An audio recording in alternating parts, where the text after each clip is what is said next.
మంచిర్యాలలో అఖిల భారత అయ్యప్ప ప్రచార సభ ఆధ్వర్యంలో జరుగుతున్న మహాపడి పూజకు శ్రవణానంద స్వామి ఇక్కడికి ముఖ్య అతిథిగా వచ్చారు. ఒకసారి మనం వారిని అడిగి తెలుసుకుందాం. దేశంలోని దేవాలయాలపై దాడులు జరుగుతున్నప్పటికీ కూడా ప్రభుత్వాలు కానీ రాష్ట్ర కేంద్ర ప్రభుత్వాలు కానీ వాటిని ఎలాంటి చర్యలు తీసుకోవట్లేదు. ముందు సనాతన ధర్మాన్ని ఎలా తీసుకెళ్ళాలి ఒకసారి వారి మాటలోనే. నమస్కారం. దేశంలో దేవాలయాలపై దాడులు జరుగుతున్నాయి, ప్రజలకు మీరేం చెప్పబోతున్నారు? ఈరోజే కాదు, గత కాలం చరిత్రలన్నీ మనం చూసుకొస్తున్నా కూడా హిందూ దేవాలయాలపైన దాడులు కానీ, హిందూ దేవీ దేవతల యొక్క విగ్రహాల విధ్వంసాలు కానీ ఇవన్నీ కూడా మామూలుగా మారుతున్న పరిస్థితులు మనం చూస్తాం. వీటన్నిటికీ కారణం ఏమిటి అని అంటే, ఈరోజు ప్రపంచంలో ఎన్ని దేశాలున్నా కూడా, ఎన్ని నాగరికతలున్నా, ఎన్ని మతాలున్నా కూడా ఏ దేశానికి లేనటువంటి యొక్క వైభవం, ఏ మతానికి ఏ ధర్మానికి లేనటువంటి గొప్ప ప్రాశస్త్యం ఈ భారతదేశానికి ఉంది, హిందూ ధర్మానికి ఉంది. దీన్ని దెబ్బతీయాలి అని అంటే ముందుగా దేవాలయాలు అనేటువంటివి దైవానికి నిలయాలు కాబట్టి ఆ కేంద్రాలని కూలతీస్తే, ఆ దైవ యొక్క మందిరాలని దెబ్బతీస్తే భక్తుల్లో ఆ రకమైనటువంటి శ్రద్ధ, ఆ రకమైనటువంటి భక్తి విశ్వాసాలు తగ్గి వారు కూడా పక్క మతాలకు వెళ్ళేటువంటి అవకాశాలు వస్తాయి. వారు కూడా పక్క మతాలకు వెళ్ళి వారిని అనుసరిస్తారంటే స్వార్థంతో కొంతమంది ఎవరైతే విధర్మీయులు ఉన్నారో వీరందరూ కూడా కంకణం కట్టుకొని చేస్తున్నటువంటి పనులు. అయితే ఇవాళ ఒకప్పుడు ధర్మాన్ని ఆధారంగా చేసుకుని నడిచిన దేశం ఈరోజు రాజకీయ పార్టీలను ఆధారంగా చేసుకుని నడుస్తున్న పరిస్థితులు చూస్తాం. ఇట్లాంటి పరిస్థితుల్లో ఒకప్పుడు ఈ దేశంలో ఏ నిర్ణయాలు జరగాలన్నా ఆనాటి రాజులైనా కూడా పీఠాధిపతుల్ని, ధర్మాచార్యుల్ని సంప్రదించి వారి నుంచి సూచనలు సలహాలు తీసుకొని వారి యొక్క ప్రణాళికలు ఏవైతే ఉన్నాయో వాటికి తగినట్టుగానే పరిపాలన చేసేవారు. కానీ ఇవాళ ఈ యొక్క రాజకీయ పరిపాలనలో కేవలం ఈ ఖద్దరికి ఉండేటువంటి విలువ కాషాయానికి ఈరోజు తక్కువ మనం చూస్తూ ఉంటాం. ఇటువంటి పరిణామాల వల్ల ఈరోజు ఎక్కడా కూడా ఈ మైనారిటీ ఓటు బ్యాంక్కి రాజకీయ నాయకులు ఆశపడుతూ వాటికి కకృతి పడుతూ ఈరోజు వారు కూడా పుట్టింది ఈ దేశంలోనే, వారు అనుసరిస్తుంది ఇదే హిందూ ధర్మం అనే విషయాన్ని మర్చిపోయి ఈరోజు విచ్చలవిడిగా దేవాలయాలు విగ్రహాలు ధ్వంసం జరుగుతున్నా కూడా, దేవీ దేవతల్ని నానా రకాలైనటువంటి దుర్భాషలు ఆడుతున్న, పరుష పదాలతో కూడా దైవాల్ని మాట్లాడుతున్నా కూడా ఏ రకమైనటువంటి యొక్క కించిత్ చర్యలను కూడా తీసుకోవట్లేదంటే దీనిలో పూర్తి యొక్క బాధ్యత, దీనికి పూర్తిగా కారణం కూడా నేను హిందువులని అంటాను ఇవాళ.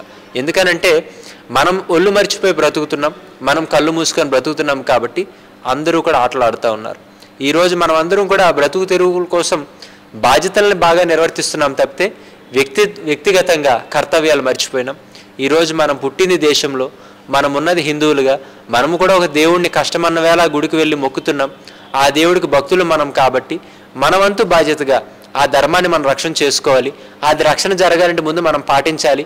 మనం పాటిస్తూ ఎదుటివారికి చెప్పాలంటే ఆలోచనలు పక్కన పెట్టి ఈ తిన్నామా పడుకున్నామా తెల్లారిందా అనేటట్టుగా ఏదో అంతంత మాత్రంగా యాంత్రికమైన జీవితాలు గడపడం వల్ల ఇది ఖచ్చితంగా ఎదుటివారికి ఈరోజు అది ఆసరాగా మారి, ఎదుటివారికి అదో రకంగా అవకాశంగా మారి ఈరోజు గ్రామాల్లో కూడా ఒక కపటమైనటువంటి ఒక కుయుక్తి కుట్ర పన్నాగాలతో ఈరోజు ఎక్కడైతే మనం చూస్తున్నాం బడుగు బలహీన వర్గాలు ఎస్సీ ఎస్టీల వారు ఉంటారో వారు కష్టంతో ఉంటారు కాబట్టి, రెక్కాడితే కానీ డొక్కాడిన పరిస్థితులు కాబట్టి వారిని కేంద్రంగా చేసుకొని మత మార్పులు చేస్తూ వారి యొక్క ప్రజా బలాన్ని పెంచుకుంటూ ఈ రకమైనటువంటి కార్యక్రమాలను చేస్తున్నారు. దీంట్లో ఖచ్చితంగా ప్రజాస్వామ్యంలో ప్రజలు తలుచుకుంటే జరగలేనిది ఏమీ లేదు. కానీ స్వార్థపూరితమైన జీవితాలు బ్రతుకుతూ ఆఖరికి ఒక రోడ్డు మీద వెళ్తున్నప్పుడు కూడా నా బండి వెళ్ళిపోతుందా లేదా అని చూసుకుంటున్నారు తప్పితే నా బండి వెళ్తున్నప్పుడు పక్కవాడికి ఏమైనా ఇబ్బంది కలుగుతుందా లేదనేటువంటి ఆలోచనలు లేవు. ఇదే ఉదాహరణ. మనం బ్రతికేస్తున్నామంటే బ్రతికేస్తున్నాం తప్పితే పక్కవాడు మన వల్ల ఇబ్బంది పడుతున్నాడా లేదా, మన వల్ల ఎవరైనా సమస్యలకు దగ్గర అవుతున్నారంటే ఆలోచన లేకపోవడం వల్ల ఈ రకమైనటువంటి విధానాలతో ఈ దేశం ఏమవుతుందో, ధర్మం ఏమవుతుందో, ఒకానొక కాలంలో ఈ దేశంలో ఎక్కడైతే ఆడపిల్లలు తిరుగుతారో అక్కడ సిరి సంపద కలుగుతుందని చెప్పి నమ్మిన దేశం ఈ దేశం. ఇట్లాంటి పరిస్థితుల్లో ఈరోజు ఆడపిల్ల ఇంటి నుంచి బయటికి వెళ్ళాలంటే కూడా భయపడుతున్న పరిస్థితులు, దిశ యాప్లు పట్టుకొని వెళ్లాల్సిన పరిస్థితులు, ఇంత రకమైనటువంటి పరిస్థితులు వచ్చాయనంటే దీని అంతటి కారణం ఏమిటి? మనుషుల్లో సక్రమైనటువంటి సంస్కారమైన ఆలోచన లేకపోవడం. అందుకే ఎవరైతే ఆధ్యాత్మికంగా జీవిస్తారో వారి క్రమశిక్షణ కలుగుతుంది. ఎవరైతే క్రమశిక్షణ కలిగి ఉంటారో వాళ్ళే మంచివాళ్ళు అంటారు. ఎవరైతే మంచివాళ్ళుగా ఉంటారో వారు మాత్రమే మరణించిన తర్వాత కూడా ఈ చరిత్ర చెప్పుకుంటుంది. ఇటువంటి పరిస్థితుల్లో ఈరోజు రాజకీయ నాయకులు వారి యొక్క వ్యక్తిగతమైనటువంటి రాజకీయాలనే కేంద్రంగా చేసుకుంటారు తప్పితే వారు ఎప్పుడూ కూడా మతాల విషయంలో మాట్లాడరు. ఆ సమయం వచ్చినప్పుడు మాత్రం ఓ శివాలయానికి వెళ్తే విభూతి పూసుకుంటారు, ఒక మసీదుకి వెళ్తే నెత్తంత టోపీ పెట్టుకుంటారు, ఒక చర్చికి వెళ్తే కూడా అక్కడ వారు ఇచ్చినటువంటి యొక్క ఏమైతే ప్రసాదాలు ఉన్నాయో అవి స్వీకరించేస్తారు, ఆ బైబిల్ పుస్తకాలు చదువుతారు. వారందరికీ ఇది ఏమిటనంటే ఒక ఇప్పుడు ఎలా అయితే ఈ సినిమా యాక్టర్లు ఆ వేషాలు వేస్తూ ఉంటారో రాజకీయ నాయకులు కూడా ఇలాగే చేస్తున్న కారణంగా దేశం దెబ్బతింటుంది. నేను అందుకే చెప్తున్నాను, ఇవాళ రాజకీయ నాయకులు కూడా మనుషులనే విషయాన్ని గుర్తుపెట్టుకోండి. మీరు భారతీయులనే విషయం గుర్తుపెట్టుకోండి. మీరు కూడా ఒక సంస్కారమైనటువంటి మంచి ఒక తల్లిదండ్రులకు పుట్టిన వాళ్ళే, మీరు హిందువులే. కాబట్టి ముఖ్యంగా మనం ఎన్ని రకాలు చేస్తున్నా ఈ దేశం అందరినీ గౌరవించింది, ఈ దేశం అందరినీ ఆదరించింది, ఈ దేశం అందరినీ ప్రేమించింది, ఈ దేశం అందరికీ అన్నం పెట్టింది, అందులో ఏ సందేహం లేదు. ఈ దేశం మీద అన్ని మతాల వారు దండయాత్రలు చేశారు. ఈ దేశం మీద అన్ని యొక్క దేశాల వారు యుద్ధాలు ప్రకటించారు. ఈ దేశం యొక్క వైభవాన్ని కోలదీశారు. ఈ దేశంలో ప్రాణాలు తెగదోశారు. ఈ దేశంలో ఉండేటువంటి సంపదలన్నీ పట్టుకుపోయినా కూడా ఏ రోజు కూడా భారతదేశం వెళ్ళి పై దేశాల మీద దండయాత్ర చేసిందని, భారతదేశం వారు వెళ్ళి పై దేశాల వారి మీద యుద్ధాలు చేశారని చరిత్రలో ఎక్కడైనా ఉదాహరణ ఉందో చూసుకోండి, ఎక్కడా ఉండదు. ఈ దేశం మంచితనాన్ని నిలువెత్తు నిదర్శనం.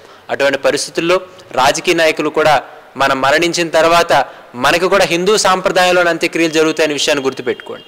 అందువల్ల హిందూ దేవీ దేవతలకు జరిగే అవమానం అది మన తల్లిదండ్రులకు అవమానం అనే విషయాన్ని గుర్తుపెట్టుకొని నిజంగా నిజమైన మానవతా లక్షణాలు కలిగితే, నిజంగా మనుషులుగా పుట్టుంటే ఖచ్చితంగా ఆ రకమైనటువంటి యొక్క సెంటిమెంట్ అంటాం, ఆ సెంటిమెంట్లకైనా కట్టుబడి బ్రతికితే ఆ బ్రతుకు ఒక అర్థం ఉంటుందని తెలియజేస్తూ, అది కాని పక్షంలో ఎంత గొప్ప పదవులు చేసినా, ఎన్ని లక్షల కోట్ల ఆస్తులు సంపాదించినా అవన్నీ కూడా శుద్ధ శూన్యమని తెలియజేస్తూ, మరి ఇవాళ ఆ మంచితనం అనేటువంటి యొక్క పేరుతోనే మంచిర్యాల ఈరోజు ప్రసిద్ధిలోకి ఎక్కింది. అటువంటి మంచిర్యాలలో ఈరోజు అఖిల భారత అయ్యప్ప ధర్మ ప్రచార సభ ఆధ్వర్యంలో అయ్యప్ప స్వామి యొక్క పడిపూజ నిర్వహించడం, అందులో ప్రజలందరికీ కూడా అయ్యప్ప స్వామి యొక్క వైభవాన్ని, మానవతా విలువల్ని, ధర్మాన్ని, దేశాన్ని, వాటి వైభవాలు మరొకసారి తెలియజేసేటట్టుగా వారికి ఒక ధార్మికమైనటువంటి స్పృహ స్ఫూర్తి కలిగేలా వారికి ఒక అనుగ్రహ భాషణం కావాలని అడిగిన మేరకు మరి చక్కగా తిరుమలరావు గారు వారి యొక్క ఆత్మీయతను బట్టి ఈరోజు రావడం, మరి చక్కగా భక్తులందరినీ ఆశీర్వదించడం జరిగింది.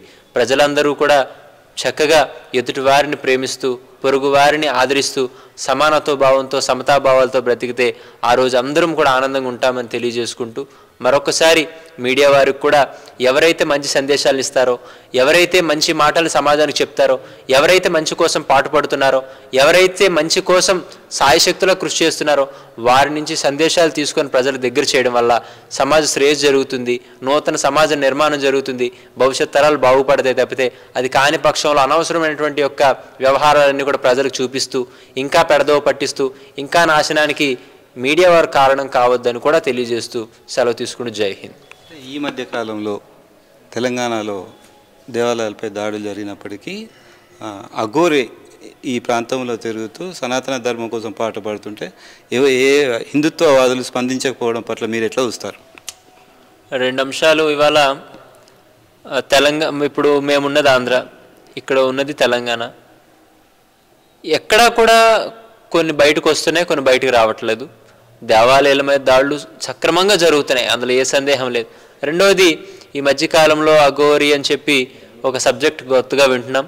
దీని పట్ల నాకే రకమైనటువంటి స్పష్టత లేదు, నేను పూర్తిగా విశ్వసించట్లేదు. కానీ ఏదేమైనా కావచ్చు. ఒక విషయాన్ని బలంగా చెప్పడానికి సిద్ధంగా ఉన్నాను. ఆమె అఘోరియా కాదనేటువంటిది నాకు కూడా సంబంధం లేదు. కానీ తప్పు జరుగుతుంది అని చెప్పి ప్రశ్నించడానికి మెచ్చుకుంటాను. ఎందుకంటే ఈరోజు హిందువులందరూ కూడా అంత సోమరిపోతుల్లాగా దుప్పటి తన్ని పడుకుంటున్నారు.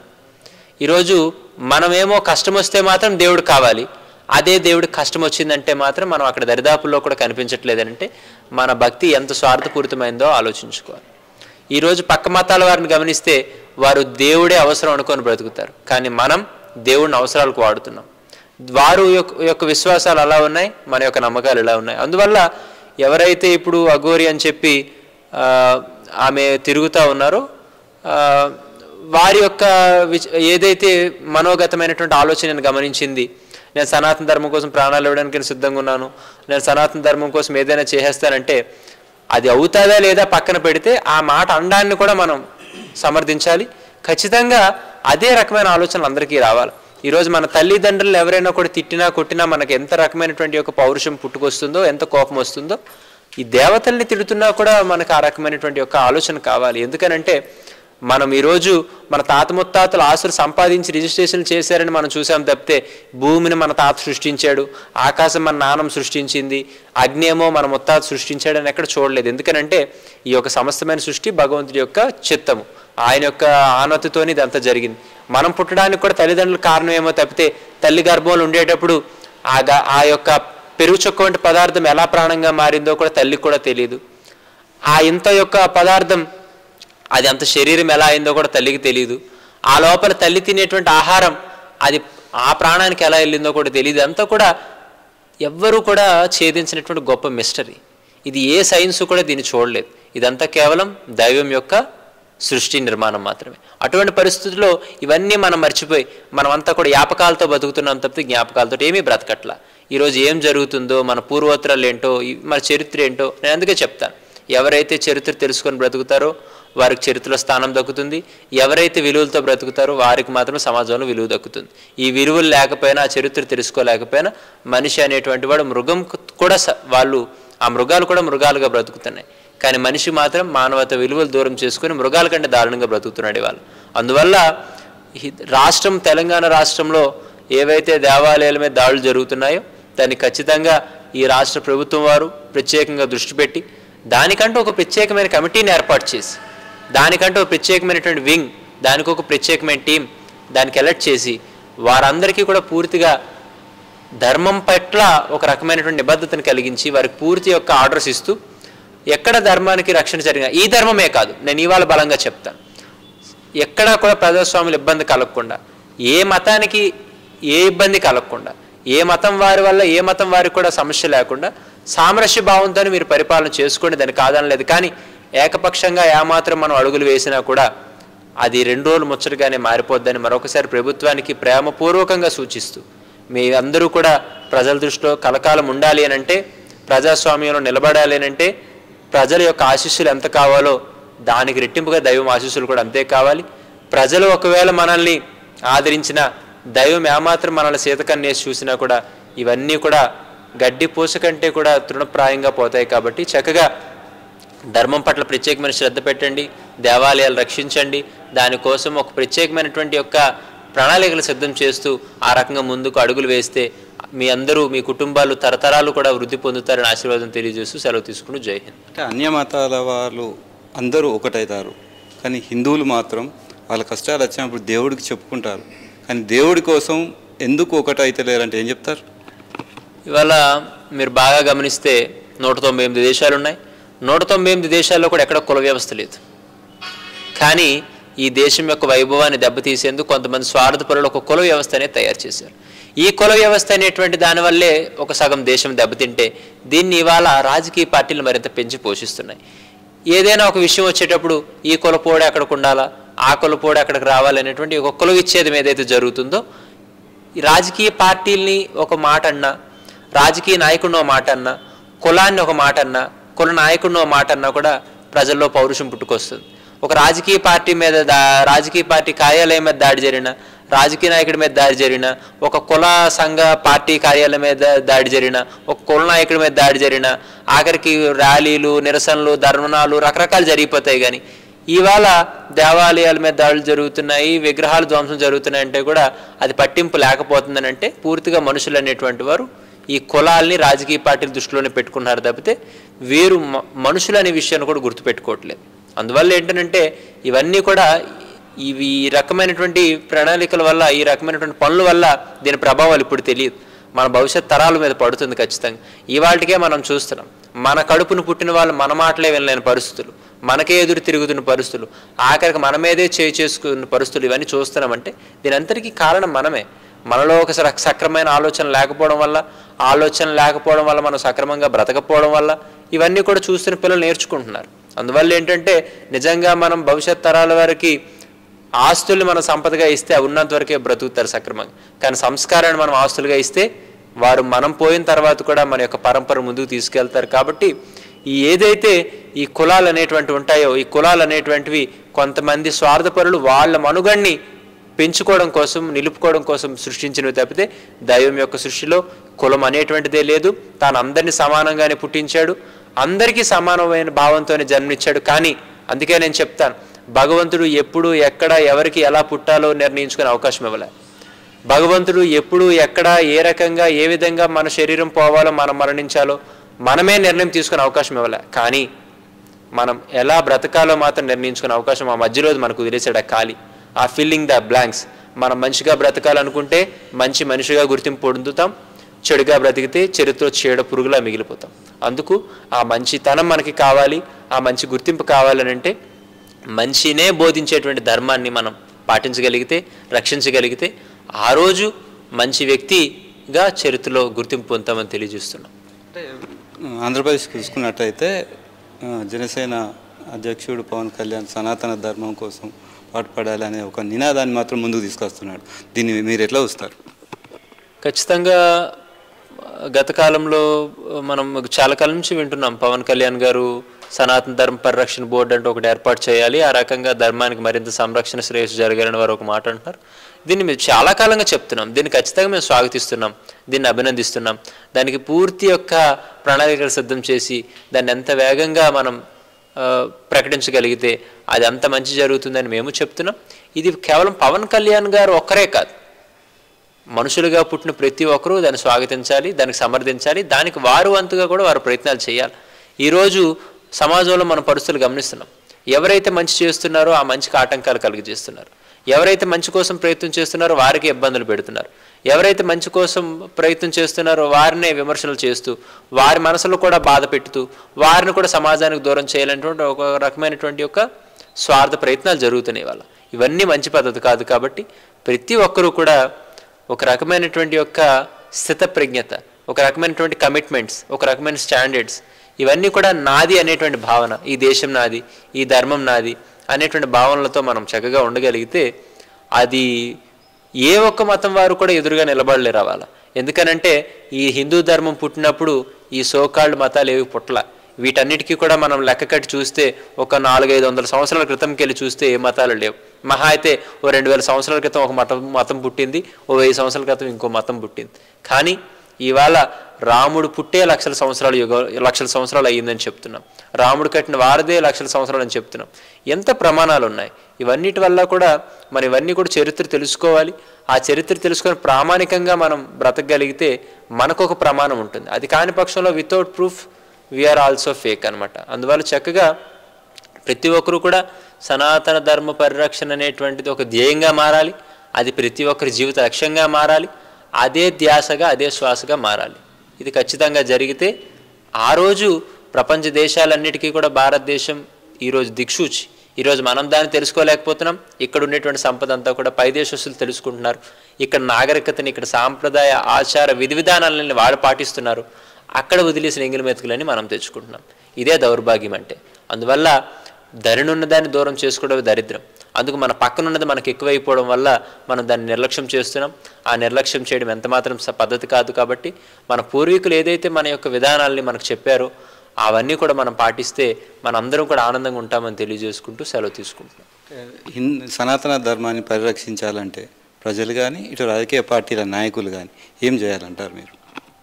ఏం లేదు, ఇప్పుడు ఆకలి తీరాలంటే అన్నం తినాలి అని అందరికీ తెలుసు. అన్నం ఎలా తినాలి అంటే దానికి కూడా చేత్తో తినాలి అని తెలుసు. చేత్తో ఎలా తినాలి అని చెప్పాలంటే కూడా మరి ఇంక దానికి ఏం చెప్తాం మనం? ఆకలి వేస్తుంది, ఏం చేయాలి? అన్నం తినాలి. అన్నం ఎలా తినాలంటే చేత్తో తినాలి. ఆ చేతులతో ఎలా తినాలి అని అడిగితే లేదు. హిందూ ధర్మం అంటేనే ఏ వే ఆఫ్ లైఫ్, ఒక సక్రమమైనటువంటి జీవన విధానం, ఒక ప్రామాణికమైన జీవన విధానం, ఒక మనిషిని ఒక మనిషిగా నిలబెట్టేటువంటి ఒక గొప్ప పాత్. ఈ రకమైనటువంటిది ఎలా ఉంటుంది? మన ధర్మం ఏం చెప్తుంది? నువ్వు గుడికి వెళ్తే దేవుడు నిన్ను చూస్తున్నాడు, నువ్వు గుడికి వెళ్తే దేవుడు నీ యొక్క కోరికలు వింటున్నాడు, అదే దేవుడు నువ్వు తప్పు చేస్తే నిన్ను శిక్షిస్తాడనేటువంటి యొక్క బలమైనటువంటి ప్రమాణాన్ని మనకు చూపిస్తుంది. అందువల్ల ప్రతి ఒక్కరూ కూడా ఆ రకమైనటువంటి యొక్క స్పృహ. ఈరోజు ఒక పక్షి చెట్టు కొమ్మను ఉండేటప్పుడు పడుకుంటుంది, కానీ అది ఎప్పుడు పడిపోవట్లే. దానికి అవసరమైనంతసేపు నిద్ర పొందుతుంది, తర్వాత కిందకి దిగిపోతుంది.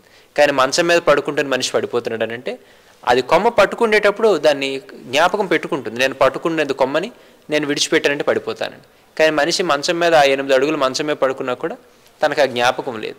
ఈరోజు ఆ జ్ఞాపకం మనకి పెరగగలిగితే, ఈరోజు నేను హిందువుగా పుట్టాను, నాకు కొన్ని లక్షణాలు ఉన్నాయి, నాకు కొన్ని ధర్మాలు ఉన్నాయి, నాకు కొన్ని నియమాలు ఉన్నాయి, నాకు కొన్ని విధానాలు ఉన్నాయి, ఇవి గుర్తుపెట్టుకొని తను బ్రతకడం వల్ల ఆ పక్షి అలా పడిపోలేదు, వీడు అలా పడిపోడు.